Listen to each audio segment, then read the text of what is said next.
So when it comes to this dynamic, this interpersonal dynamic, and how we lead ourselves and lead others, for me, a big part of it is having a purpose that's a little larger than yourself. And that will create naturally a team that helps you in this very audacious goal of yours. When it comes to being open to possibilities and open to the opportunities around us, we are most able to do that when we're following threads we're genuinely curious about. Not something someone says we should do, but something you're naturally drawn to. And if you follow that thread, it can take you someplace really interesting. Hello and welcome to today's episode of the Keynote Curators podcast. I just am so excited to introduce our next guest, Tez Steinberg. Tez, welcome to the podcast. Seth, thanks so much. Really glad to be here with you today. I'm excited to introduce you to our audience. They may already know you, but our audience are always pushing the edge of human endurance, but not out in the open sea like you, at events and meetings and in business and in their family lives. So I know they're going to really be able to relate to your story and a lot of the learnings that we have ahead of us. I just want to let them know that, you are the only person in history to row solo and nonstop across the Pacific Ocean from Hawaii to Australia. We're going to unpack that whole thing there. And I also want to give an official welcome to everybody. Thanks for coming back. First timers, appreciate you giving us a shot. Subscribe, like, love. You can, and then really grow into it. It takes some time, but we appreciate it so much. So let's get straight to the impossible, Tez, so that your audience has a full sense of really who you are. You never rowed a boat in your life, and then you believe that you could cross an open ocean in a rowboat. Sounds impossible, but it's possible because you did it. I know you've told this story a million times ad nauseum, but here's where I want to kind of maybe grab an area that's maybe hidden from everybody's view, including yours. Where is it deep down that had you say to yourself that you could do it, knowing that you didn't ever row a boat, and then B, pick such an audacious goal? Well, there's two parts to this, Seth. First is the invisible work that happened for many years before I got to the point where I could see this idea of rowing across an ocean and think I could do it. Because this whole journey actually started many years earlier while going through depression. I got into endurance sports in college just to help my mental health, really. And after 10, 12 years of pushing my limits and discovering I was so much stronger than I assumed, like radically more capable, that changed my whole outlook. And so when I came across ocean rowing, I knew I couldn't lie to myself, which is what we often do. We so commonly lie to ourselves and say we can't do that thing just because we're too scared to try. Well, I couldn't buy that lie anymore. So when I came across ocean rowing, I knew this was something, if I committed to it, I could figure it out. That's huge. And the physical training and all the endurance races that you did building up to it, when you had started, the impetus was to find a vehicle or find a pathway to get out of your depression. But rowing was not even a glimmer in your eye at the start of that. Not at all. No, it started with, a 5K run and then a half marathon and then a half Ironman and an Ironman over the course of years, following this thread of things I was just naturally drawn to, right? Things I was curious about. Following that thread, I then saw a film about a woman who rode around the world. And it was in a period in my life when I was doing some soul searching, soon after my father had died. And I saw this film and it spoke to me. And that's when I realized, oh my gosh, I want to experience what it's like to cross an ocean and use this journey as a means to grow into the person I want to become and share the story with other people. I think it's there for people to hear, but what strikes me is that you see a movie, you feel capable, and more capable than ever, stronger and stronger than when you started this journey of introspection, self reflection, and then growth and transformation. Your father passes, and all these things come to a confluence, and you see this movie. Talk to me a little bit about being open to the possibilities and being accessible, and because those things can happen, but if there isn't an intentional awareness around whether it's conscious or just under the consciousness of really uh, listening for and looking for what does inspire or touch us. Does that communicate that question? Absolutely. No, I know what you mean, because as someone who speaks about this journey, transforming from being in this shell and feeling depressed to becoming a two-time world first ocean rower and keynote speaker, there's this duality of effects that I see. On the one hand, people can see this and get inspired. On the other hand, I'll sometimes see people fall into this comparison trap, right?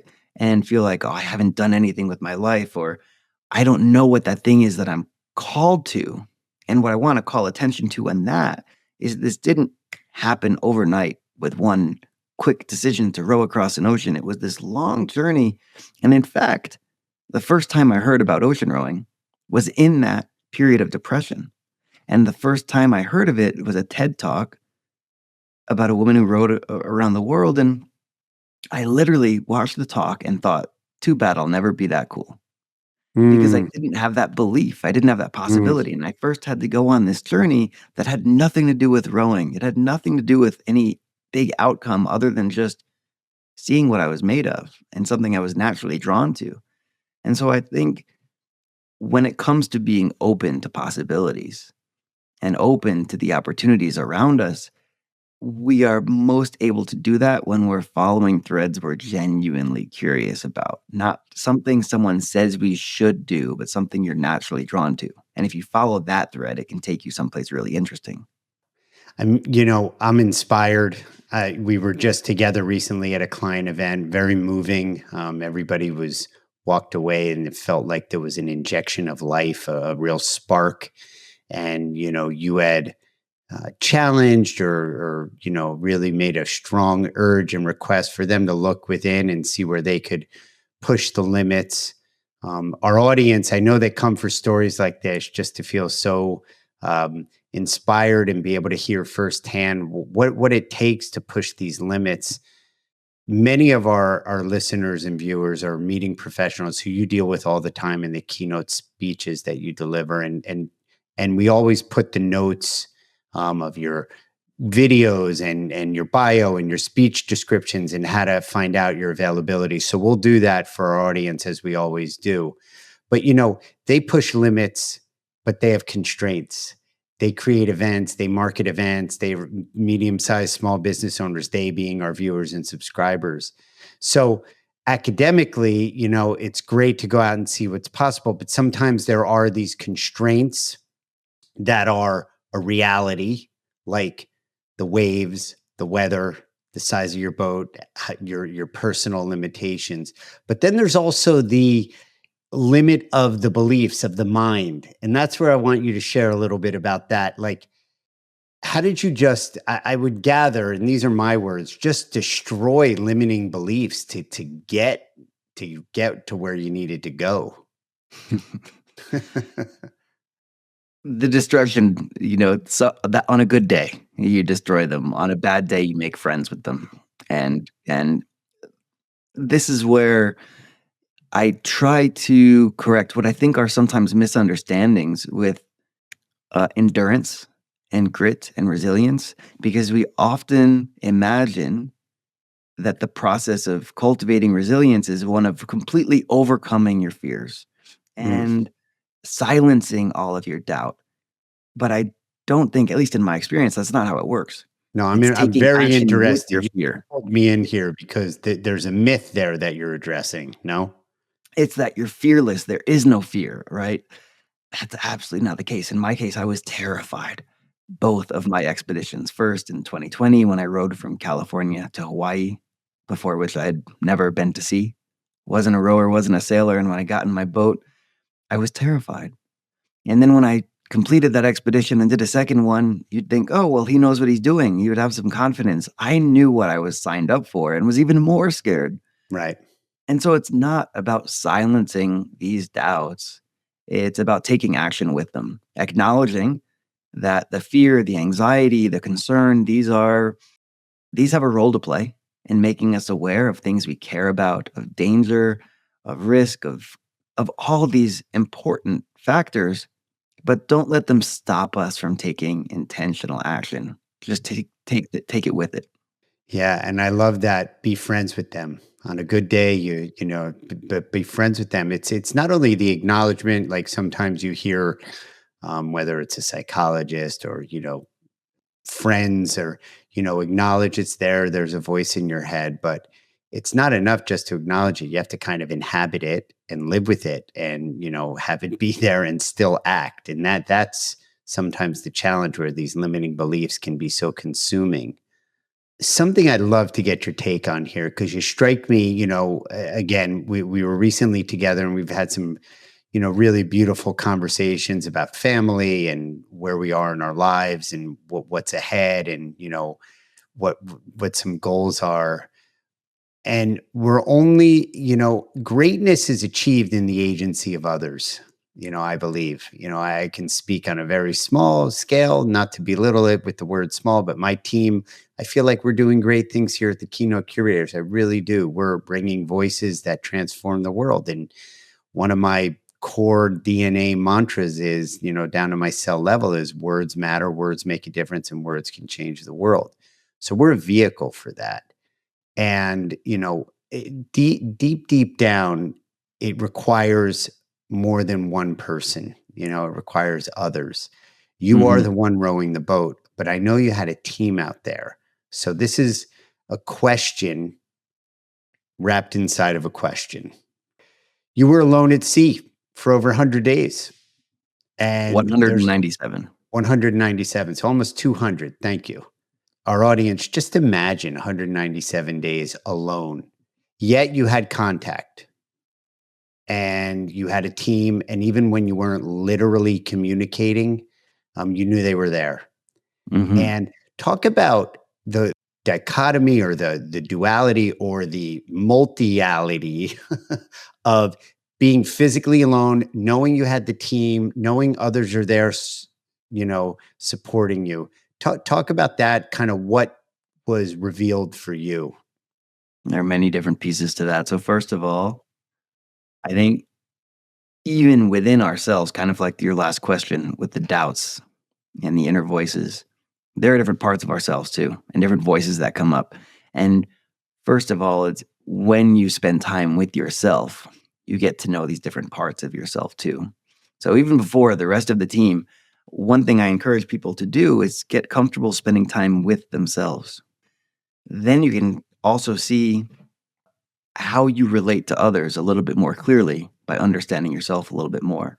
So that's one piece, is getting comfortable with my own company on the boat, and then becoming conscious of the ways in which I'm working with others. And part of the reason I wanted to do a solo expedition is to take ultimate accountability, in the sense that in the years before my first row, I 2016 was when I got the idea. 2016, 2017, did the first row from California to Hawaii in 2020.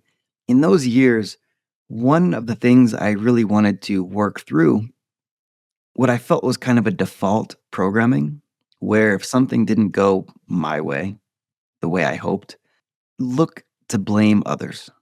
And I think we all do it a little bit here and there. I saw it as a pattern that I was doing and didn't love. And I thought, if I get in a boat by myself, that's my own choice. Nobody told me to do it. I get in that boat, I'm gonna have difficulties, and there's no one to blame but me. What a great way to rewrite that program. Right. Right. um, That's where now there was some destruction of old programs going on there. Yeah. But the thing is, you can't actually pull anything like this off alone, right? So when it comes to the team around me, there's a doctor, a social media team, logistics officer, my boat builder, who was helping me plan my route across the ocean and navigate different weather systems.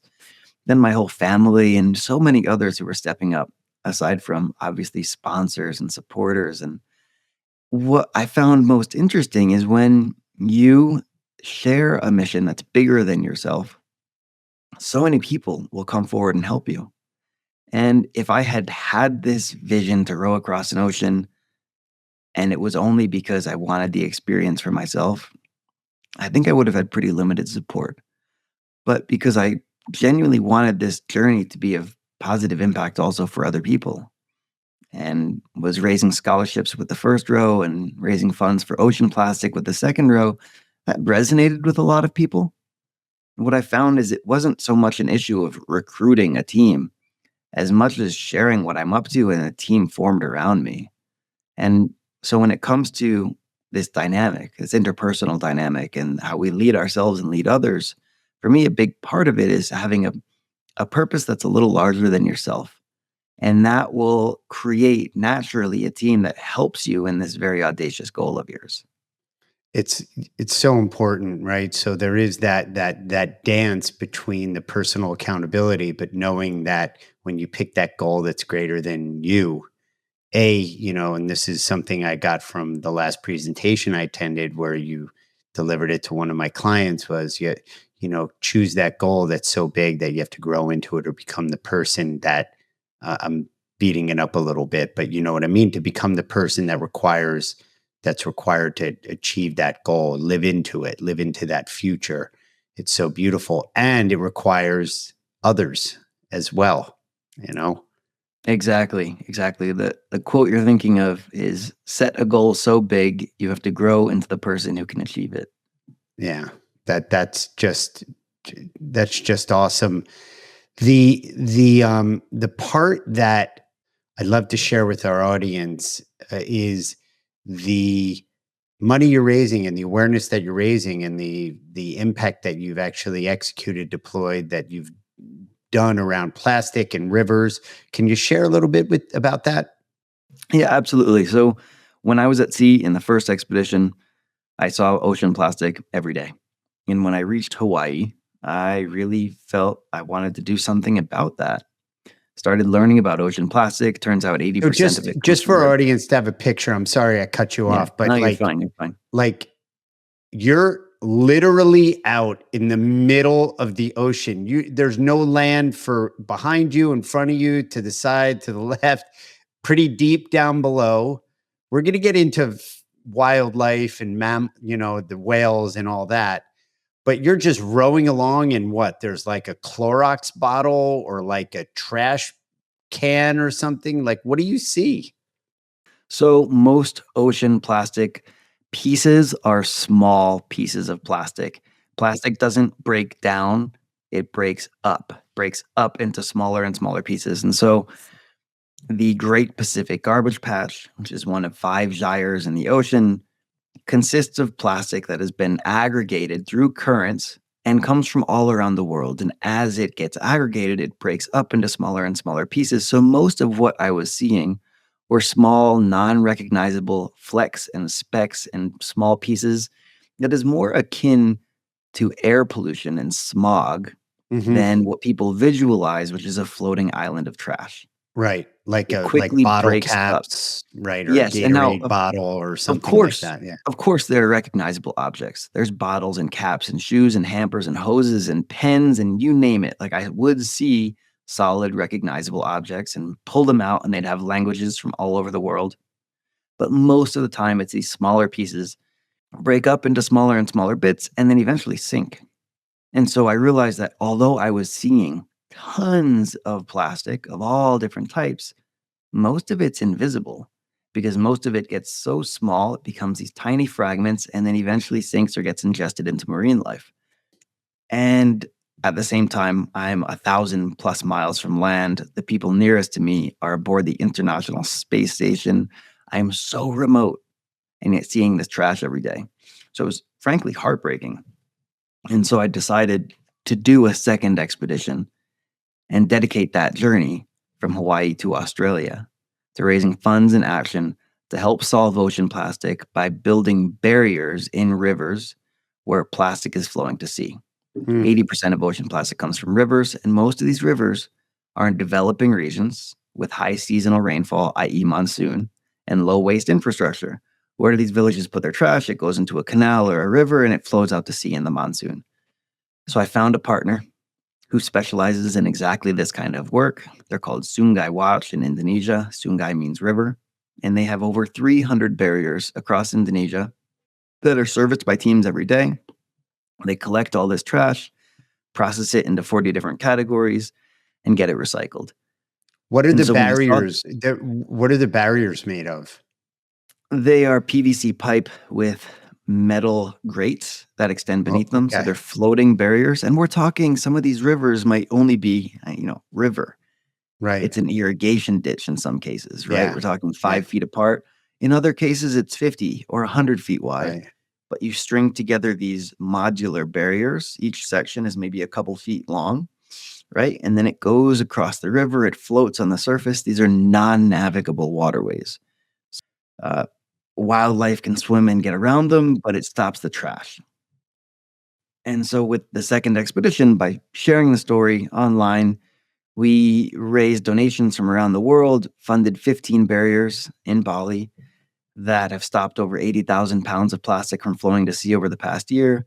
And now we've renewed those barriers for another year with a source to sea partnership with this organization, clean an entire river at a time, and work with the local villages to make sure Mm. that they understand this is not the long-term fix, right? This Right. is a step towards also Yeah. having clean rivers and Right. not having trash in the river too. Right. You were reading my mind because it's fantastic. However, how does the trash get in the river? And that might be an opportunity there as well. I 100%. know you know this. I'm just, I'm a little slow to the game, but right. It's like, Not at all. it's not like inevitable that there could be zero trash, but there might be never zero, but you can certainly reduce whatever that source of getting it into the river could be, right? People more conscious on ground. Exactly. And so there's a education and community organizing that goes in alongside these barriers to help remove the barriers after a period of time once there isn't a flow of trash in the river all the time. So that must be just so satisfying. Were people following you along the way? I mean, I know you had your eye on weather, on eating, on cleaning, on maintaining the boat, talking with your team and everything, but people were following you and donating along the way. Yeah, it's one of those strange paradoxes where I'm physically alone, but actually sharing the journey live, sending content back to my team who put it on social media, and people are tuning in and following this little dot as it crosses the ocean. Thankfully, got some visibility through it and some press, and that helped raise the donations for these barriers in Bali. Yeah. It doesn't get lost on me. And I'm not going to call it a throwaway line. I'm calling it a quick line. You were like, at some point, the closest humans to me were on the space station, not people on land. So let our audience who, again, I know you come for these kind of stories and these kind of inspiring lives that, we bring to the stage in keynotes, but just wrap our heads around that for a minute, everybody. At one point on planet Earth in the middle of the ocean, our guest, Tez Steinberg, was closer. He was so isolated and so alone, closer to people on the space station than he was to people in North America or in the Pacific. Just mind blowing, no? It's very remote out there. I Yeah. would go weeks and weeks and weeks without seeing a boat or an airplane, and it really feels like everything in the world is water. Anything else is just an illusion. Um, and so there's a little bit of a piecing together life, a normal life after coming back to land, of making sense of it all. Yeah, I bet. I mean, I do want to hear about what's next, but there was one anecdote, if you don't mind, and help me find it, where there was probably more than one moment. There was one moment in particular you shared with me about, maybe this is it. I'm, I've gotten as far as I've gotten. We're not going to make it. We tried and everything. And it was like, I can quit, but not today. It was something like that. Help me find that. Cause that, I'll just share why I want to hear that personally, and I think our audience would appreciate it because, Mhm. again, it's a hard comparison, direct anecdote to draw. But I just came back from a client event, 11,000 people, 27 hotels, right? And there were some moments where, whether it was some breakdowns with security, some people at an event got a little bit out of control, private event even, we had some celebrities that had to be, administered and managed through the space. Just a lot of moments where, you could be like, I'm out of here. Is the juice really worth the squeeze? And everybody gave their word. The team was so unified. They were so focused that there was permission to have, within the storms, because there were a few storms at this event, Tez, um, to have a little bit of a descarga, right? A little bit of an unloading, if you will, of some of the toxicity, and then get refocused. And it feels to me, I identified with that because that happens in my day to day. I'm not rowing across the ocean, but there's some things that come across the screen, the phone, my life, that I'm like, boy, where's the back door? I want out, and just having the freedom to contemplate it, or just toy with it, kind of loosens me up a little bit and gets me back in focus. So I'll stop talking, and I want to hear that anecdote. No, you're spot on, Seth. Look, I'm not encouraging anyone to row across an ocean, but I share the story because it's a great metaphor. We all have waves washing overboard in life. We all have storms that come our way, and it's just a question of how do we respond to them. Very little in our world is really within our control. We hear that all the time, but when you're out at sea alone, it becomes very clear. For me, there were multiple points, Seth, where I desperately wanted to quit, where I thought this was the worst idea I've ever had. There were points where equipment broke, and I thought, there's no way I can fix this. I don't have the parts. There were points where I felt I broke, and I didn't have what I needed to put myself back together.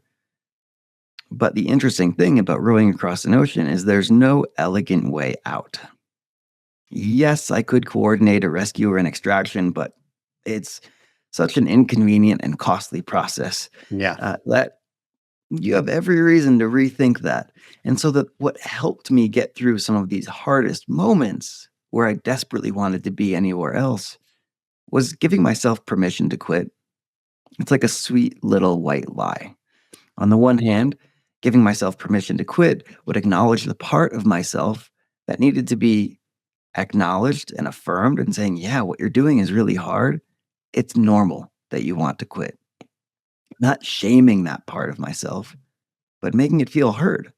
And then another part of myself, maybe a higher self, can say, if you can have an open mind, maybe it can get easier. Maybe you can get better. Yeah. Maybe tomorrow will be a better day.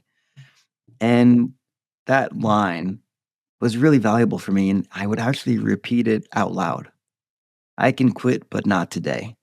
And it helped me look out at the ocean and see a way through the treacherous seas and see a little bit more possibility.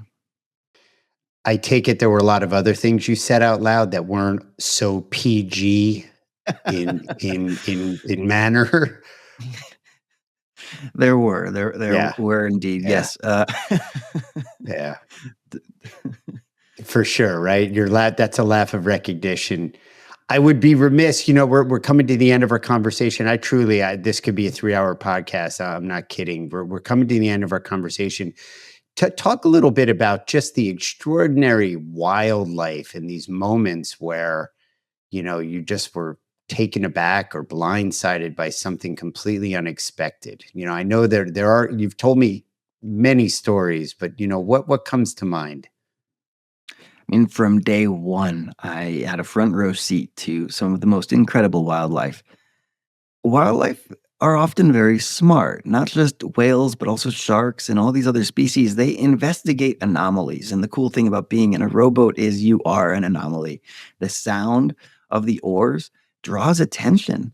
And so there were days where I would be out in the ocean, way, way out there. And sometimes it's still flat like a mill pond, like not a ripple, dead silent. And there was one day out in the South Pacific where I heard It sounded like an explosion. I realized, oh, it's a blowhole. Oh, there's some whales. And I start scanning the horizon and I see like a mile away. And I know, okay, they can hear so Plural well. because Yeah, yeah, they move yeah, together. Yeah. yep, the pod whales. And I think to myself, I'd like to see them. I bet if I keep rowing, they'll come investigate.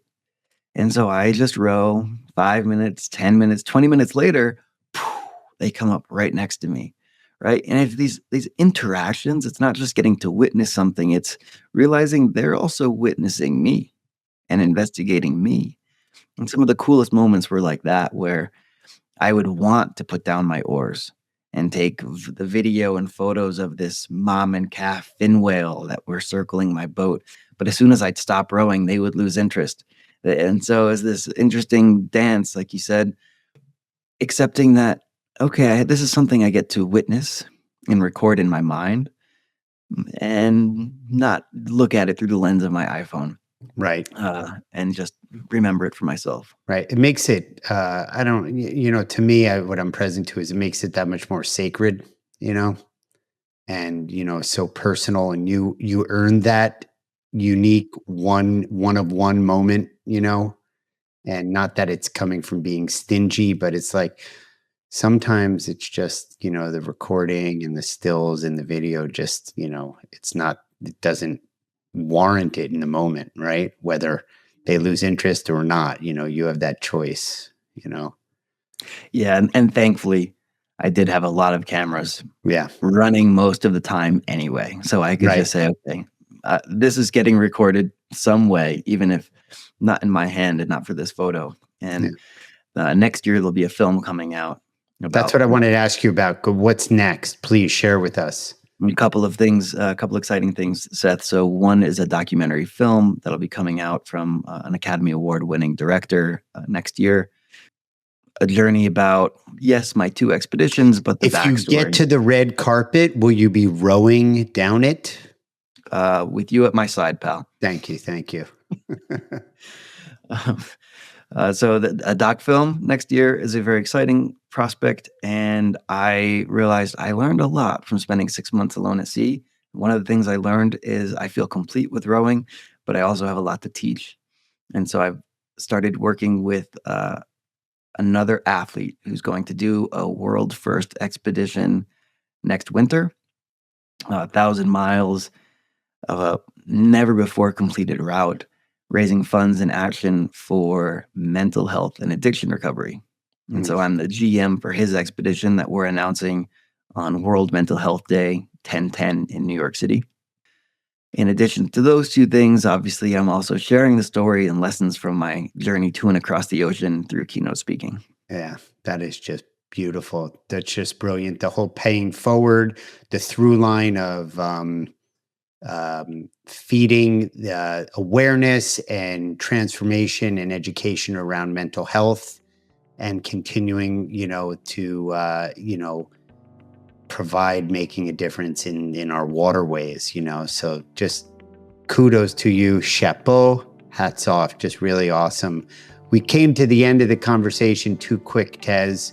We might have to have you back at some point, maybe down the road when the film comes out, and we can catch up then. But just thank you for, I know you're the GM of this training, and the athlete is, you're one of your priorities among many, skiing, as far as your training goes, and your family and your keynote speaking. So just thanks for making the time for us and the difference you make. And, we just appreciate it so much. A pleasure's mine, Seth. Always great to see you. You as well. And to our audience, just thanks for continuing to come back, continuing to share and spread the word, where you're going to hear ideas and inspiration from great speakers, and also from our own community ourselves. We, as you well know, everybody, we host the most amazing media professionals as well, where you get insights and inspiration as well. So we'll see you next time. Thanks for joining us.